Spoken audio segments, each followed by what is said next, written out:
কাৰ্বি আংলং জিলাত আৰু ডিমা হাছাও জিলাত আৰু পশ্চিম কাৰ্বি আংলং জিলাত মেইন এটা কথাই আহিছে, সেইটো হৈছে কি সকলো ৰাইজে ইয়াত যে ডিষ্ট্ৰিক্ট কাউন্সিলৰ যে সীমাহীন দুৰ্নীতি, এই দুখন জিলাতো তুলিৰাম ৰংহাঙৰ ওপৰত আৰু ডিমা হাছাও জিলাত কাৰ্বিছৰ ওপৰত যে সাংঘাতিক যিটো লুণ্ঠন চলিছে চাৰিওপিনৰ পৰা।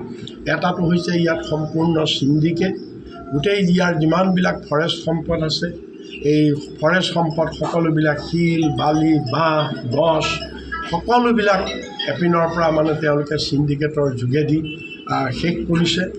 আৰু অন্য হাতেদি চেণ্ট্ৰেল গভৰ্ণমেণ্টৰ যিমান টকা আহিছে এই ডিষ্ট্ৰিক্ট কাউন্সিলত, এই টকাৰ কোনো হিচাপ নাইকিয়া, সকলোবিলাক টকা তেওঁলোকে কেৱল আত্মসাৎ কৰিছে।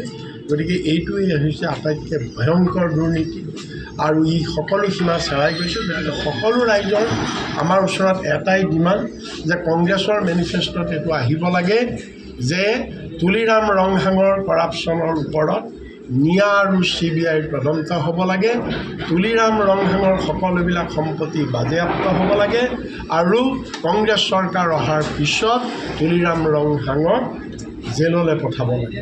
এইটো হৈছে ৰাইজৰ দাবী, এইটো হৈছে ৰাইজৰ দাবী। গতিকে আমি ৰাইজৰ চেণ্টিমেণ্টটো আমি আপোনালোকৰ আগত দাঙি ধৰিছোঁ।